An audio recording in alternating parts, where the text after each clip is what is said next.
How's it going, everybody? My name is Jim, and welcome to Restoration Projects. This video is a little bit different than what you're used to seeing on this channel. This is a river resin table that I'm building. So what you're seeing right here is I'm at a shop in Portland, Oregon called Creative Woodworks, and they are a woodworking shop that will also rent out shop space. So at the time of this filming, it was $75 per half hour of use. You can bring your material down there, and they will have one of their employees use their equipment to cut whatever shapes you want in it. So what I did is I had them cut off one of the live edges, and now he is squaring this stock up so it is a perfect 90-degree angle at the end.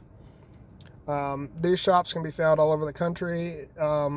If you just call around to your local woodworking shop and ask if they rent out shop space, a lot of them will, and it is a huge benefit because it saves me from having to buy, machinery that I will use maybe once or twice. It's a lot cheaper that way, and you have somebody there who's generally a better woodworker than the hobbyist because they do that for a living. Right here, what I'm doing is I'm getting the bark off of this one side of the live edge there, and I'm using a wire wheel that goes on a bench grinder, and I made an arbor so it allows me to use it on my cordless drill here. And the reason you want to get all the bark off of a live edge that you're going to be pouring resin on is because the bark is not a good solid part of the wood. It will flake off, and you want to have that down to bare wood. So getting that super clean ensures a really good adhesion of the resin. So right here, unfortunately, I didn't do a video of it, but what you're seeing is a melamine box. So I built a box around these two pieces of wood that is going to hold the resin in, because that resin is like water. It will go everywhere, and you need to build this box super waterproof. So that means caulking all your seams, and then I use Tyvek tape to tape the seams after I caulk them, just to ensure that I'm not going to be losing that resin onto the floor. So this is going to take about 30 gallons of resin, and what I've done is I've pigmented the resin. So I've used blue and white powder pigment to give it that kind of watercolor, and what I'm doing is I'm stirring it around. That way when it settles, it'll hopefully have a look of water. That is the end goal here. And what I'm doing there is, you saw the blowtorch. What that does is that's popping any of the bubbles that form from the mixing and pouring process. So this is just pour after pour after pour. The resin that I'm using is called liquid glass, and you can find it on Amazon. It runs roughly $100 a gallon, which is expensive, but it's some of the best rated stuff out there that I found.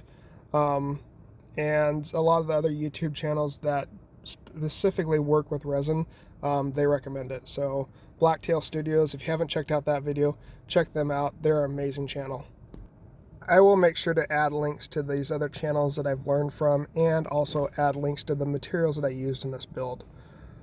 Right here, what you're seeing me do is I'm taking these shims that are designed for shimming up doors and windows in new construction, and I'm using it to separate the material from the mold.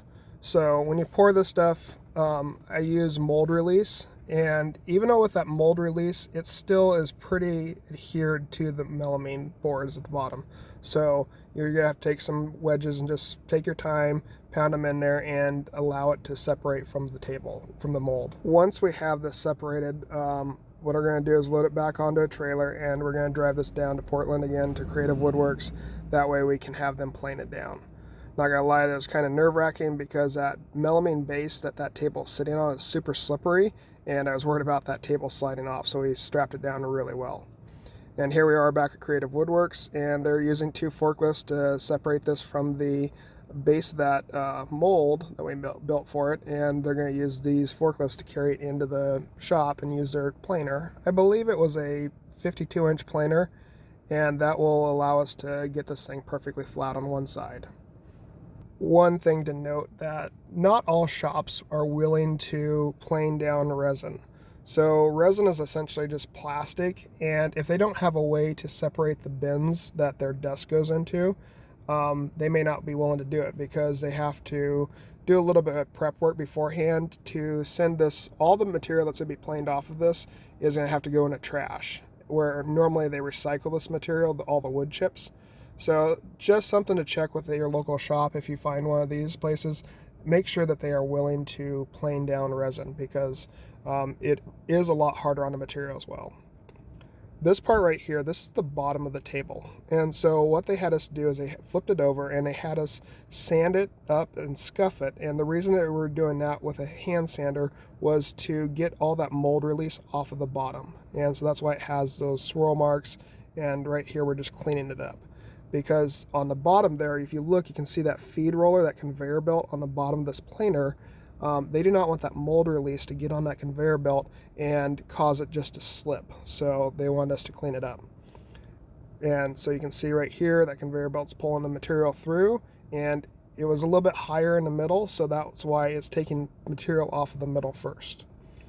This planer is a helical head planer, so it has a whole bunch of carbide teeth in there that do the cutting, and it has 2 sanding drums, and I believe it comes out to 220 is what it's sanded at. So I just did some time-lapse video here, and so we passed it through a whole bunch of times, and as you can see, we're taking a little bit off each time. They don't take off a lot of material with each pass. They're pretty gentle with it because they don't want to bog the machine down, and they also don't want to damage the material either. You can develop snipe with these type of planers, even though this is a really nice industrial one. So they're pretty cautious with how they're taking it off. So once we have everything cut or planed down, we've taken it back over this track saw here, and he is just squaring up the ends there. So there's a little bit of resin that came up on the edges there, and so what we want to do is have a perfectly, straight edge there. Also, we just wanted wood on the outside of it and the resin only to be in the middle. And once we had it done there at Creative Woodworks, we brought it back to my home shop here, and this is where the fun begins. There is a lot of sanding that goes into a project like this. That big planer and sander combo, that does the majority of the work, but all the finish work comes down to a hand sander, and I'm just using a little orbital sander there. And then this is the other thing that's exposed with these types of table builds is you get these wormholes that are found in these live edges, and they were not at the surface when I poured that resin the first time, so once you planed off the material, that exposes them. So I had to mix up more resin. I used a little bit quicker drying resin, and I just went over it with a syringe, added it to the holes, and once it dried after a couple days, come back with a block plane and using the block plane to take off the top there. So trying to get that as level as I can before I sand it. Because this resin, it kind of melts when you use a sander on it, so it will clog up your sandpaper really fast. So if you can take the majority off with a plane or some other mechanical device like that, that just I found worked way better. This is also the probably 4th or 5th table I built, but this has definitely been the biggest one. I've never done one of this size before, and what I've learned over the few that I've done is the prep work that goes into this beforehand is what's going to really make this thing shine and pop. So the more time you spend sanding and getting out all the scratches, all the little swirl marks, and really spending a time prepping your material before you put on the sealant coat or the, in this case I used Rubio Monocoat, all that prep work is really what pays off in the end. So for the final coat on this, what I'm using is essentially a wax, and it's called Rubio Monocoat. I will list it in the description of this video. And it is originally going to be for hardwood floors is what they used it for, but a lot of furniture makers and table makers have found that works really well for these tables. And so you mix it up with an activator, and it takes a couple of weeks to dry fully to like really get cured, but it works really well. It's a highly recommended product. When you look at a lot of these river resin table builds, people love it. So this is my first time using it, and I was pretty impressed with it. I'm not gonna lie, it was pretty easy to mix up, pretty easy to use. And the way that they describe it is you can never use too much, but you can leave too much left on the table. So the goal here is to trowel it on. I'm just using a stirring stick there, and we're gonna trowel it on. And then once we get it all saturated through the table and all worked into the wood and the resin, then we're going to buff it off. And we're going to wipe it off first, and then we're going to eventually go on there with a power buffer and buff it off. The goal here is to get as much of the Rubio Monocoat off of the material once you've applied it as possible. So you want to have that material feeling dry. So when you want to be able to run your hand over it once you're done, you don't want to have that residue on there. This is just the instructions on it, and so you can never take too much off of it. So this is the first coat there, and as you can see, it looks pretty darn good, and I'm pretty happy with it. But I'm going to do a second coat here. That's what a lot of the woodworking forums that I follow advise. Just one coat's probably fine for floors, but for furniture like this, having 2 coats is best. So there we have the second coat going on there, and we're just troweling it on like we did before. And this time I'm going to spend a lot more effort putting the material onto the sides because I missed a couple spots the first time. And just same thing, rinse and repeat. We're going to trowel it on, buff it off, and then we're going to be good to go. This is going to be a 2-part series. So this first part here is just the table itself, and we don't have the base yet. So the base is being built by somebody else, and this is actually going to be going to a fire station here in my local community. So once we get the table base built, we're going to do another filming of this so you can see what this looks like all the way finished. So this is part 1, and this is just the table build itself right here.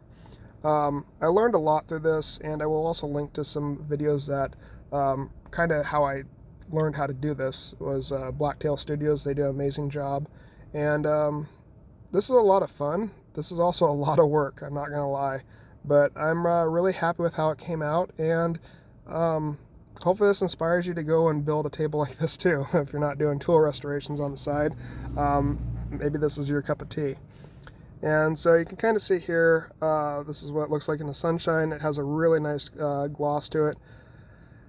It's not a super high gloss, it's more of a semi-gloss, but I'm very happy with it. And here it is in the sun. You can really see it popping out here, and I'm really happy with the color and how this came out. So hopefully you guys got something out of this video. Again, this is a little bit different than what I normally do, but this is a lot of fun. So thank you guys for following along. If you haven't yet, please hit that subscribe button. It really helps the channel out, and have a great day.